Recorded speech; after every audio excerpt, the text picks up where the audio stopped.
Hey guys, इस pyramid में एक बड़ा रहस्य छिपा है। यह कंबोडिया में कोहकर नामक हिंदू मंदिर है और इसने पुरातत्वविद और इतिहासकारों को पूरी तरह से चकित कर रखा है। कितना विशाल पिरामिड है! जरा अंदाजा लगाइए कि इस पिरामिड को बनाने में कितना समय लगा होगा। कुछ साल, कुछ महीने? नहीं, यह पिरामिड 12 घंटे से भी कम समय में बनाया गया था। हाँ, इसे रातों रात बनाया गया था। उन्होंने सूर्यास्त के बाद इसे बनाना शुरू किया और अगले दिन सूर्योदय के समय पिरामिड पूरी तरह बनकर तैयार था। मैं जानता हूँ यह अविश्वसनीय लगता है, लेकिन यह स्थानीय लोगों द्वारा बताई गई कहानी नहीं है। हमारे पास इसे साबित करने के लिए पुरातात्विक साक्ष्य हैं। कोहकर क्षेत्र में पुरातत्वविदों को एक शिलालेख मिला जो न केवल इस पिरामिड के निर्माण की सही तारीख बताता है, बल्कि सटीक समय भी जब शीर्ष पर मुख्य लिंगम की स्थापना की गई थी या पहली बार पूजा की गई थी। शिलालेख स्पष्ट रूप से कहता है कि शिवलिंग को 12 दिसंबर 921 ईस्वी को प्रतिष्ठित किया गया था और यहाँ तक कि अनुष्ठान का समय भी 8:47 दर्शाता है। जरूर यह शिलालेख इस तारीख के अनुरूप प्राचीन हिंदू कैलेंडर की तिथि दिखाता है, लेकिन इस तारीख ने सभी जानकारों को पूरी तरह से हैरान कर दिया है। जानते हो क्यों? क्योंकि जिस राजा ने इस पिरामिड का निर्माण किया था वह इस तारीख से कुछ दिन पहले ही क्षेत्र में आया था। सभी विशेषज्ञ इस बात से सहमत हैं कि जिस राजा ने इस पिरामिड को बनवाया उसका नाम जयवर्मन चतुर्थ था और जयवर्मन चतुर्थ अंकोर शहर में अपने रिश्तेदारों के साथ सत्ता संघर्ष में उलझ गया, जो यहाँ से लगभग 60 मील दूर है। इसलिए उन्हें महिलाओं और बच्चों सहित 10,000 से कम समर्थकों के साथ इस जंगल में जाने के लिए मजबूर होना पड़ा। वह एक भगोड़ा था जो अपनी जान बचाने के लिए यहाँ आया था इस पिरामिड के बनने के बस कुछ ही दिन पहले। और जरा इस पिरामिड के आकार को देखिए।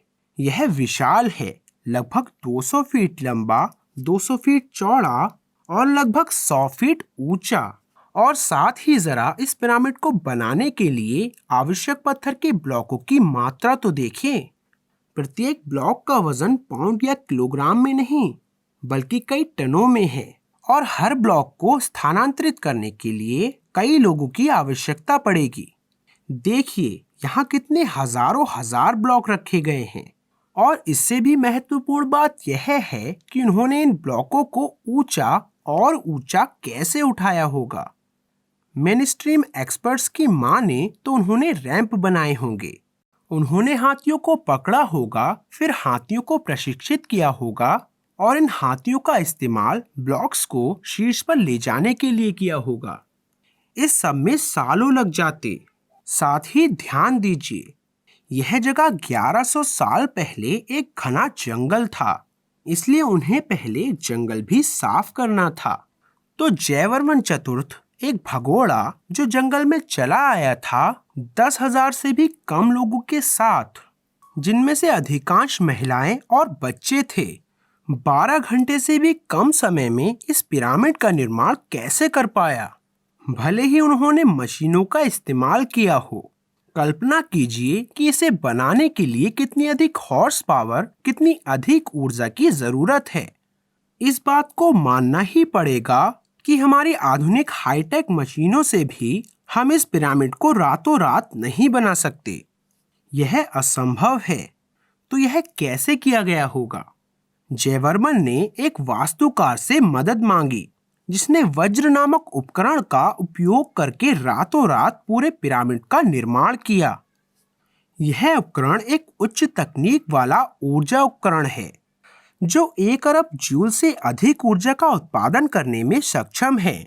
यह न केवल प्राचीन ग्रंथों में समझाया गया है, साथ ही मंदिरों में भी इसकी नक्काशी पाई गई है और इस ऊर्जा उपकरण के धातु के मॉडल भी हैं। अब मैं यहाँ 1 अरब जूल क्यों कहता हूँ? क्योंकि प्राचीन ग्रंथ स्पष्ट रूप से बताते हैं कि यह उपकरण बादलों में कड़कने वाली बिजली से भी अधिक ऊर्जा उत्पन्न कर सकता है। इस तरह इतने बड़े पैमाने पर ऊर्जा की लागत के बिना रातों रात पिरामिड बनाना असंभव होगा।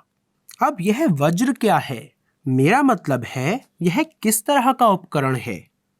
वज्र शब्द का अर्थ संस्कृत में हीरा भी होता है और ऐसी मान्यता है कि वज्र उपकरण को बनाने के लिए काफी मात्रा में हीरे और अन्य कीमती पत्थरों का इस्तेमाल होता था और उसे सोने, चांदी या तांबे से बने एक बाड़े में रखा जाता था। आज भी तिब्बत में वज्र के प्राचीन मॉडल संरक्षित हैं, जिनमें ये सारी विशेषताएं हैं। बेशक जब तक आप लंदन के सेंटर फॉर नैनो टेक्नोलॉजी में विकसित आधुनिक मेसर तकनीक को नहीं देखेंगे, तब तक यह सब आपको निरर्थक या किसी काल्पनिक मनगढ़ंत कहानी की तरह ही लगेगा। यह उपकरण एक बड़े हीरे और नीलम से बना है जिसे तांबे के बाड़े में रखा गया है। ठीक वही सामग्री जो प्राचीन वज्र यंत्र में प्रयुक्त होती थी। अब यह मेसर तकनीक क्या है? हम सभी लेजर तकनीक जानते हैं जो प्रकाश का उपयोग करती है, लेकिन मेसर तकनीक प्रकाश की बजाय माइक्रोवेव का उपयोग करती है। मेसर का मतलब है उत्तेजित उत्सर्जन द्वारा माइक्रोवेव प्रवर्धन। लंबे समय तक आधुनिक वैज्ञानिक सामान्य तापमान में मेसर का उत्पादन नहीं कर सके थे, लेकिन मार्च 2018 में सिर्फ 3 साल पहले लंदन के वैज्ञानिकों ने सामान्य रूम टेम्परेचर में मेसर बनाने के लिए डायमंड, नीलम और तांबे के संयोजन का उपयोग किया। हमें लगता है कि यह आधुनिक तकनीक है, लेकिन इसमें कोई शक नहीं है कि कोहकर मंदिर को बनाने के लिए प्राचीन काल में उसी मेसर तकनीक का इस्तेमाल किया गया था। लेकिन ऐसा कोई संयंत्र राजा जयवर्मन के हाथ कैसे लगा? उन्होंने इंद्र से मदद मांगी। इंद्र को वैदिक ग्रंथों में स्वर्ग के नियंत्रक के रूप में वर्णित किया गया है, जिनके पास यह उच्च ऊर्जा मशीन थी। इंद्र ने इस मंदिर का निर्माण रातों रात किया था और यही कारण है कि स्थानीय लोग पास ही में स्थित सफेद हाथी का मंदिर नामक इस मंदिर में इंद्र की पूजा करते हैं। सफेद हाथी भगवान इंद्र का प्रतीक है। हाथों में वज्र पकड़े हुए इंद्र को हमेशा इस हाथी पर सवार दिखाया जाता है। भले ही पुरातत्वविदों और इतिहासकारों का कहना है कि इस मंदिर का निर्माण राजा जयवर्मन ने किया था, स्थानीय लोगों का मानना है कि इस मंदिर का निर्माण स्वयं इंद्र ने किया था, जो कि देवलोक नामक एक अलग ग्रह से आए थे। क्या यह केवल मिथक है या वास्तव में इंद्र ने अंतरिक्ष से आकर इस पिरामिड का निर्माण किया था? क्या यह पिरामिड केवल धार्मिक कारणों से बनाया गया था या इसका कोई वैज्ञानिक उद्देश्य है? क्या आप जानते हैं कि मेसर तकनीक का मुख्य उद्देश्य गहरे अंतरिक्ष के कमजोर संकेतों को परिवर्धित करना है? क्या यह पिरामिड पूरी तरह से ठोस है या इसके अंदर कक्ष है जिनमें किसी प्रकार की विकिरण तकनीक मौजूद है? पिछले एक वीडियो में मैंने आपको दिखाया था कि इस पिरामिड के शीर्ष पर इस छेद में 30 फीट का क्रिस्टल लिंगम रखा गया था और क्रिस्टल अपने रेडियो तरंग गुणों के लिए जाने जाते हैं। क्या यह संभव है कि इंद्र इस पिरामिड को अंतरिक्ष संचार टावर के रूप में बना रहे थे, आधुनिक समय के ट्रांसमिशन टावरों की तरह? उन्होंने सामान्य हिंदू लेआउट के बजाय पिरामिड बनाने का विकल्प क्यों चुना? कंबोडिया में हजारों हिंदू मंदिर हैं, जिनमें से अधिकांश पिरामिड के रूप में नहीं बने हैं। वे कई टावरों वाली समतल संरचना की तरह दिखते हैं। कंबोडिया में केवल 2 पिरामिड मौजूद हैं। एक है कोहकर पिरामिड और दूसरा है यह पिरामिड जिसे बक्सई चेमक्राम कहा जाता है। इन 2 पिरामिडों में बहुत रोचक समानताएं हैं। दोनों पिरामिड हैं, दोनों स्टेप पिरामिड हैं, दोनों शिव को समर्पित हैं। दोनों में सबसे ऊपर लिंगम थे और कुछ है जो और अधिक हैरतअंगेज है। बक्सई चेमक्राम पिरामिड के लिंटेल को देखें। हाँ, आपका अनुमान बिल्कुल सही है। यह इंद्र हैं जो अपने सफेद हाथी पर बैठे हैं, जो मुख्य कक्ष के द्वार के ठीक ऊपर उकेरे गए हैं। यह सिर्फ एक संयोग नहीं है। इंद्र, उनके ऊर्जा उपकरण और पिरामिड के बीच जरूर कुछ संबंध है। हम जानते हैं कि पिरामिड में कुछ विशेष ऊर्जा होती है। मैंने पिछले एक वीडियो में दिखाया था कि कैसे पिरामिड किसी भी अन्य संरचना की तुलना में कार्बनिक पदार्थों को बेहतर तरीके से संरक्षित करते हैं। लेकिन क्या होगा अगर पिरामिड को ठीक से उपयोग में लाकर वास्तव में किसी प्रकार के विकिरण को उत्सर्जित करने में सक्षम बना दिया जाए? लेकिन क्या वास्तव में पिरामिड किसी प्रकार की ऊर्जा उत्सर्जित कर सकते हैं? शायद हम पिरामिड को गलत कोण से देख रहे हैं। हमें उन्हें आकाश से देखने की जरूरत है। जब हम कोहकर पिरामिड और बक्सई चैमक्रॉम पिरामिड को आकाश से देखते हैं तो हमें पता चलता है कि वे यंत्र की तरह बनाए गए थे। अब एक यंत्र क्या है? आज हिंदू धर्म में लोग यंत्र को एक रहस्यमय आरेख के रूप में मानते हैं, जिस पर हमें ध्यान धारणा के समय ध्यान केंद्रित करना होता है। लेकिन संस्कृत भाषा में यंत्र शब्द का अर्थ वास्तव में मशीन है। आपके मन में यह प्रश्न आ सकता है कि ये यंत्र आरेख मशीन कैसे हो सकते हैं? असल में यह आरेख किसी यंत्र का केवल द्विआयामी शीर्ष दृश्य है। लार्ज हाइड्रॉन कोलाइडर के शीर्ष दृश्य को देखने की कल्पना करें। इसकी 2D छवि का एक रहस्यमय आरेख दिखाई देगा, लेकिन जब आप वास्तव में इसे देखेंगे तो जानेंगे कि यह एक जटिल मशीन है। आइए सबसे महत्वपूर्ण यंत्र को देखें, जिसे श्री यंत्र कहा जाता है। यह एक के अंदर एक त्रिकोण और कमल की पंखुड़ियों से बना है। यह एक रोचक रहस्यमय आरेख की तरह दिखता है, लेकिन यह सिर्फ शीर्ष दृश्य है। जब आप असली श्री यंत्र के वास्तविक 3D मॉडल को देखेंगे तो यह एक अजीब पिरामिड नुमा उपकरण जैसा दिखता है। कंबोडिया में दोनों पिरामिड्स श्री यंत्र से मिलते जुलते हैं, खासकर जब आप उन्हें आकाश से देखते हैं।